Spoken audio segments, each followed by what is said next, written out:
Sound check 2, BIA Subcommittee meeting, February 17th, sound check 2.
It's me. It's my cue. Good morning. We have quorum present. I'd like to call this meeting of the Business Improvement Area Subcommittee to order. Please be reminded that all electronic devices are to be switched to a non-audible function during committee meetings. I will now commence with a roll call. Please indicate your presence when I call your name. Councillor Esther Pauls. I'm here. Thank you. I have regrets from Councillor Tammy Huang and Councillor Maureen Wilson. Susie Braithwaite, International Village.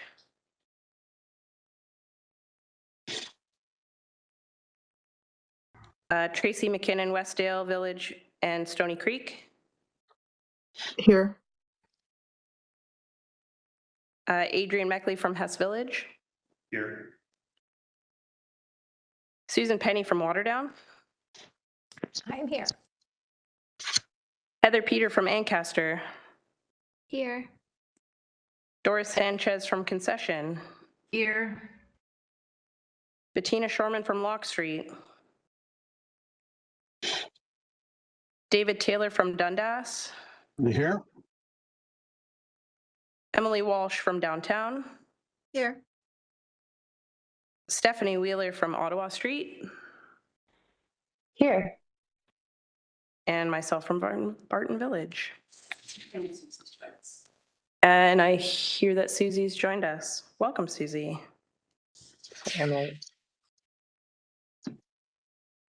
May I have a mover and a seconder to approve the agenda as presented? Moved by Doris, seconded by Susie. Are there any amendments from committee members to the agenda, including anything anyone wishes to discuss today?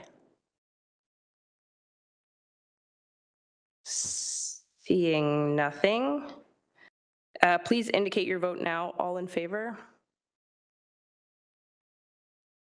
Everybody? The motion is carried. Are there any declarations of interest? Seeing none, let's move on. May I have a mover and a seconder to adopt the minutes of the January 20th, 2026 meeting as presented? Moved by Heather, seconded by David. Are there any discussion on the minutes? Seeing none, please indicate your vote. All in favor? The motion is carried. Move on to items for information. Just a reminder that presentations are limited to 10 minutes. I would like to, sport tourism, the FIFA World Cup 2026. I'd like to call upon Eric McLaughlin, Tourism Product Development Specialist for Sport Tourism. Please begin your presentation. Thank you kindly. Good morning, everyone. Thank you to the committee for having me, and thank you to Tamara and the team here as well. As we get ready to go here, something to bring up for sport tourism here happening this summer is the upcoming FIFA World Cup. For those of you that are not aware that the FIFA World Cup is coming, and it is starting this summer, June 11th to July 19th. It is hosted across 3 countries, Canada, the US, and Mexico. Why is this relevant? Is our lovely friends in Toronto are hosting 6 tournaments or 6 games as part of the tournament. And so on the next slide there, you'll be able to see some key dates. And so really I'm using this time to bring forward the opportunity that the FIFA World Cup presents to BIAs and your establishments. So here you'll see a couple of key games for Team Canada playing, a couple of matches that are happening, the dates, the key dates for when Toronto is hosting 6 games at BMO Field, and then other notable dates like the semifinals and the finals. And so really we're using today's time to bring about the opportunity that the FIFA World Cup presents to our establishments and the city, and how that can help drive business to each of your establishments across the city. So on the next slide, we're going to look at an initiative that the city is taking on about celebrating your favorite team in the city. And really the city is undertaking under my watch is we're going to create an interactive city map of cheer zones.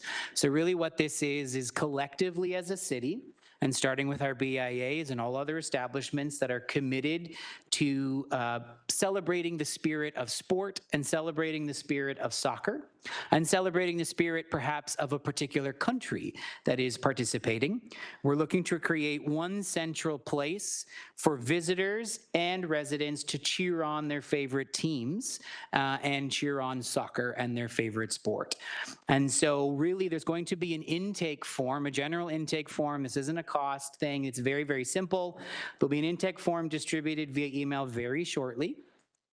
To all establishments, so through the BIAs and to all establishments throughout the city.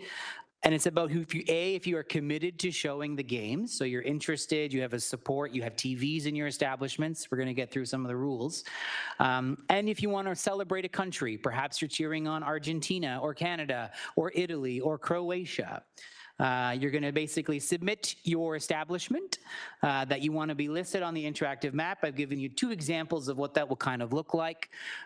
Tourism will take that on and do some marketing about coming out to cheer on your favorite teams in these particular areas, these particular villages. It can be a single establishment. It can be a group of establishments that come together. Perhaps you want to create a Canada village or an Italy village, etc.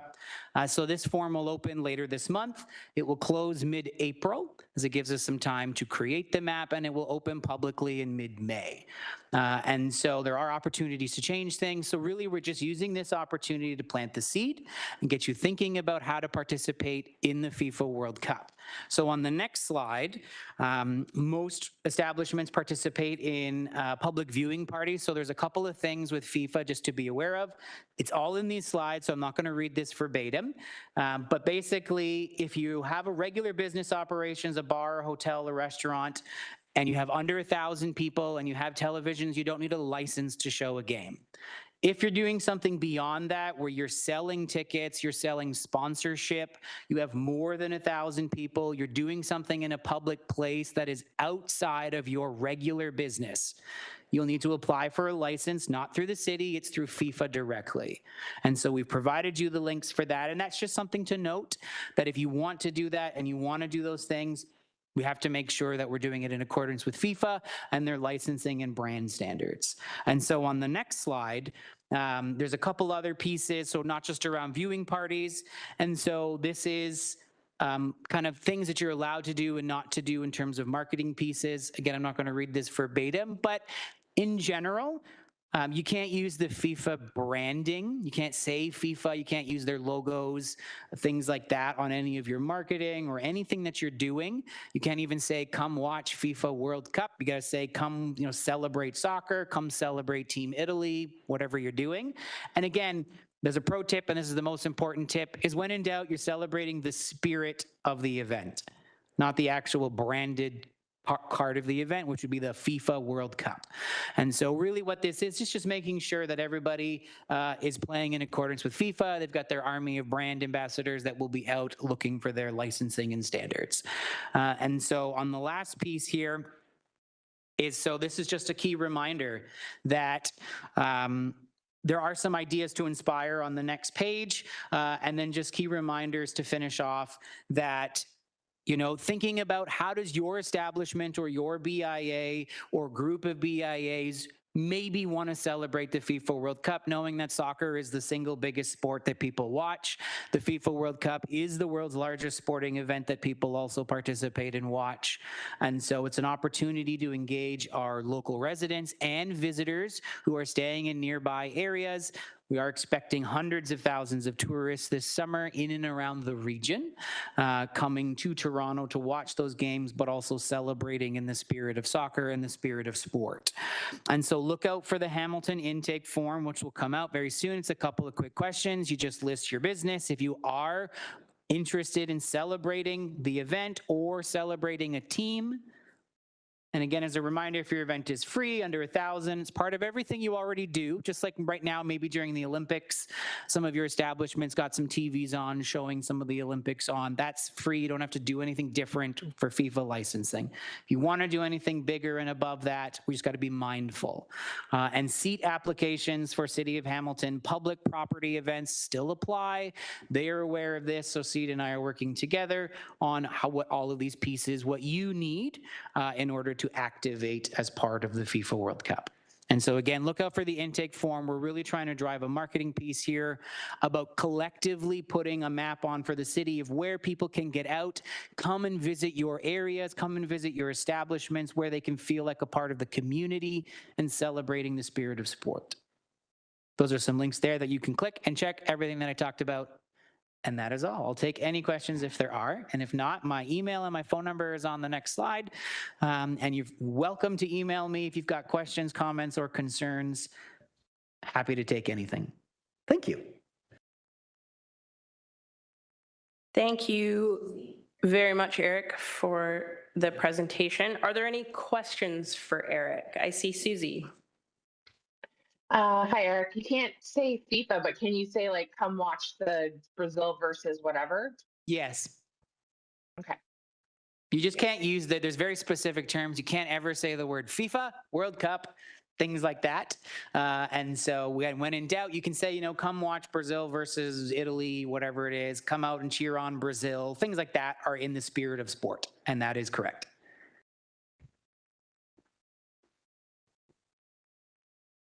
Great, thank you. Any other questions? Doris. I'm good.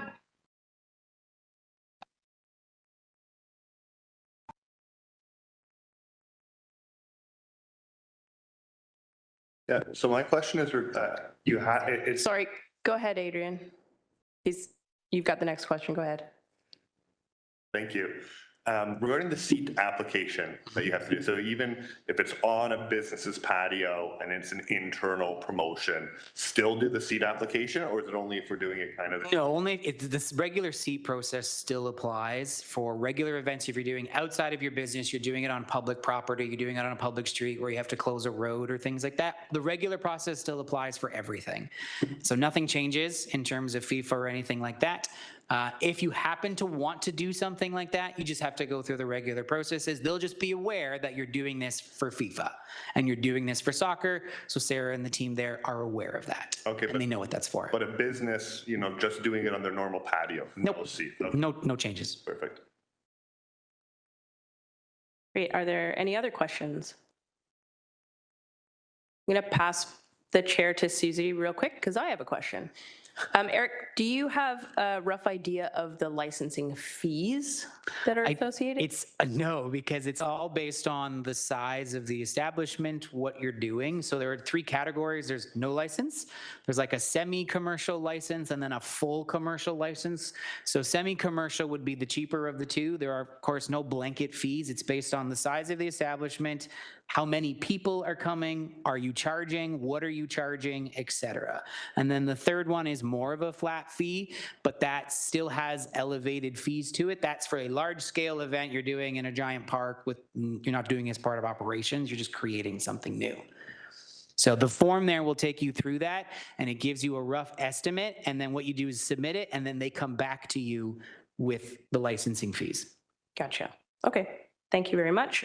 I will take the chair back. No other questions? May I have a mover and a seconder to receive item 7.1? Moved by Heather, seconded by Susan. All in favor? The motion is carried. We will move on to general information, other business. Updates from the Business Development Office. Christina Geisler, Business Development and Business Improvement Area Officer, is here with an update for committee. Good morning, everybody.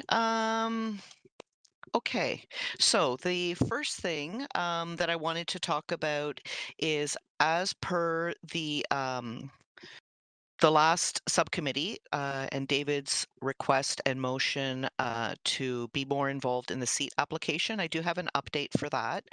So we did go back to the seat team and have established a process where the seat team they meet monthly and they review all of the seat applications coming in.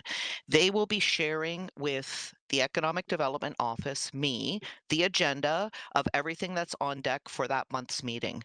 I will take a look at that. If there's anything that I see that's impacting any of the BIAs that are not being submitted by the BIAs, I will reach out to individually to you guys and see if you have any concerns or comments that you would like to then have me then advocate on your behalf at that meeting. So I will attend as needed, but moving forward, that will be the way to make sure that your voice is considered when these seat applications are being submitted. And that happens on a monthly basis. And I already received the first agenda for the first meeting, and there wasn't anything on there. So that is the process that will be moving forward. So just wanted to just stop there for a moment and see if there were any questions, any comments, anything else that you might like to see. I don't know, do I do this or Nadine, do you? Oh, No, sorry, Chair, go sorry. ahead. Emily has a question. Yeah, just wondering how the timeline fits in there. Like, I know that's a 60-day thing for seat, so does usually that meeting happen like at the very start of that 60 days or? It does. It does, to my knowledge. And again, this is new for me. So as I go through it, but they meet at the beginning of every month and they take all of the applications that have come in, and provided that the applications have been submitted themselves with enough lead time, hopefully it's at least 60 days in advance. I will also stay in regular contact with Sarah Linfoot Fusina. So if there is any last minute applications or late applications that are submitted that may be impacting your areas, I'll be able to then reach out to you as soon as I find out. Perfect, thanks. Yeah, thank you.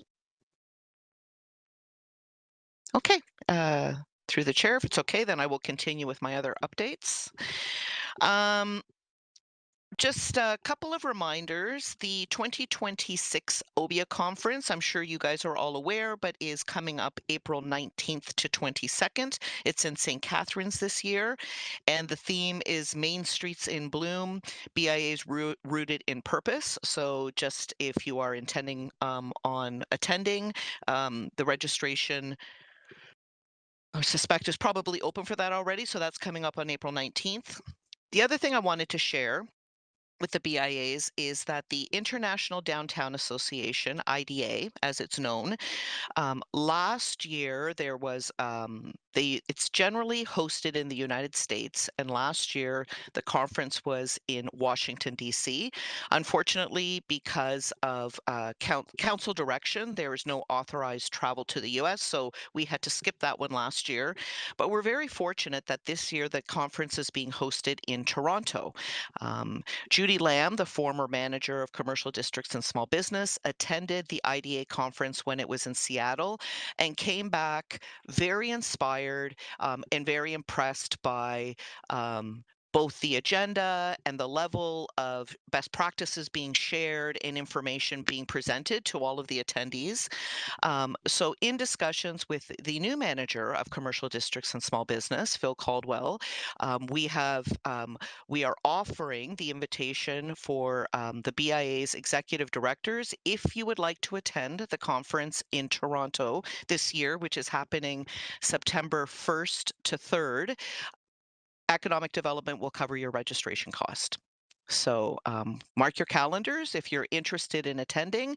Any other additional costs like travel, or if you choose to stay in hotel or all that kind of stuff, will be on the BIA, but ECDEV is offering to pay for the registration cost.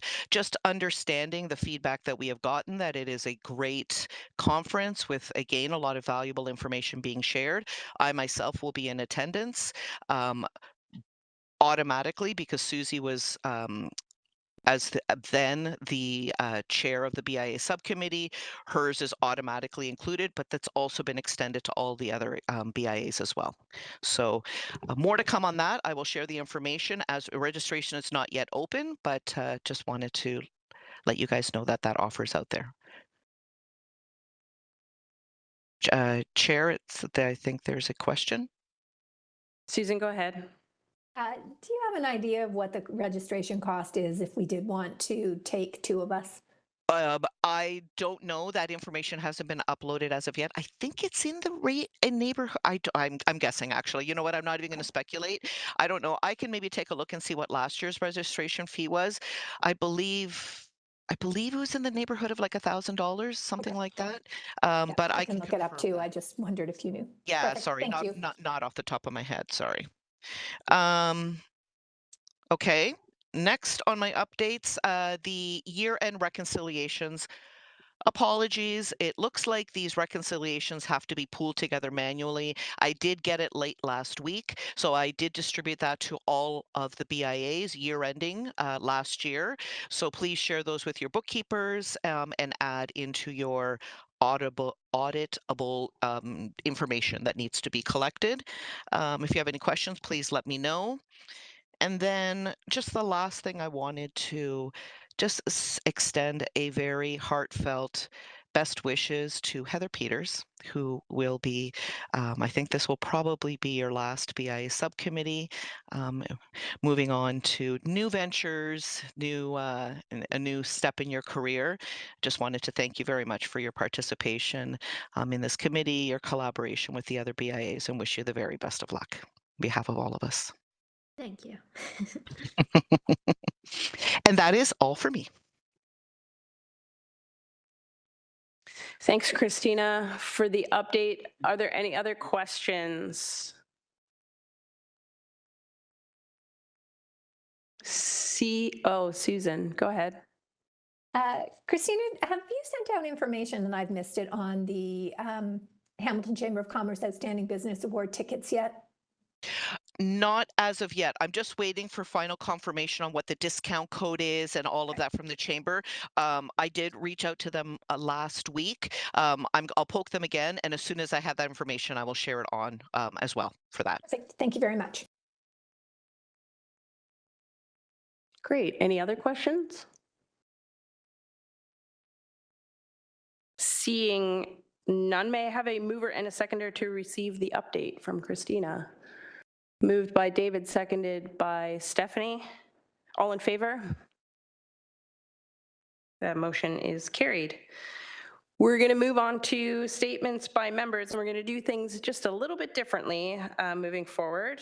So I'm going to invite BIA members to provide us with their updates. Are there any members who wish to share an update? Please raise your hand virtually. We're not going to go through each individual BIA. Yay. Okay, Susan, go ahead. I'll just do one really quick one. We're really excited to take advantage of the grants from the Junos. And so if any of you are looking for things to do, we're coming up really quickly. In 2 weeks, we have a pub crawl. We will have 3 different venues, restaurants with an act representing different genres.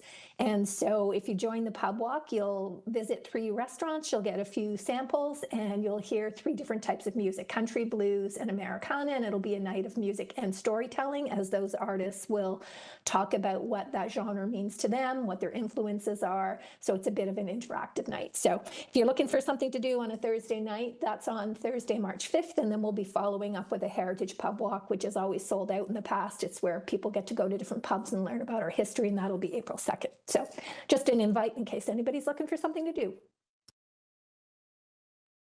Great, thank you, Susan. Any other members have updates to share? Susie. It's a bit far out, but everyone, if they want to mark down on May 30th, we're going to be celebrating our 50th anniversary. So we'll have an event happening in Ferguson Station that day from 11 till 4. So just putting that out there. If anyone wants to join, we'll have more information to come. Great, marking my calendar. Anyone else?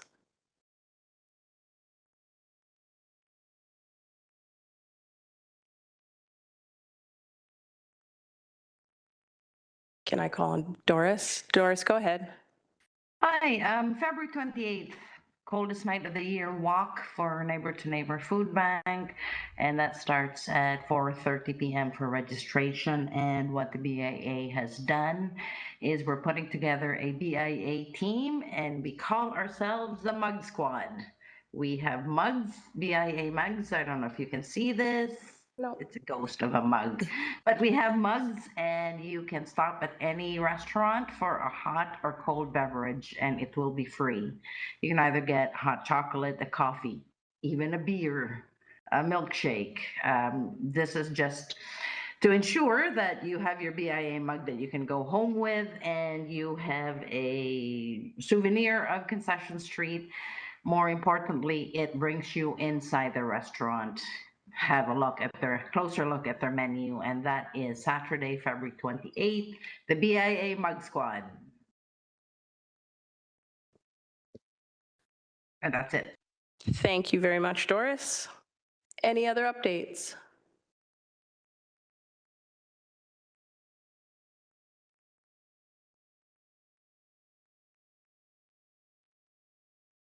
Okay. So I will take the floor just real quick. I just wanted to echo Christina's sentiments around Heather departing as ED in Ancaster, and say thank you so much. I know that I've really enjoyed having you as part of this crew and being able to sort of support each other where we can. And I know that that support for our BIs won't end with your leaving that role. So thank you so much for that.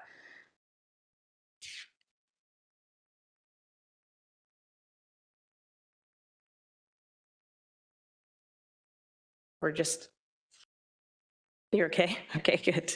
All right. Seeing no other updates from anyone, may I have a mover and a seconder to receive the statements from members? Moved by Tracy, seconded by Emily. All in favor? Motion is carried. There being no further business, the Business Improvement Area Subcommittee is adjourned at 10:57 a.m. Thanks, everybody. Thank you, everyone. Good luck, Heather. We'll miss you. Thank you. Bye.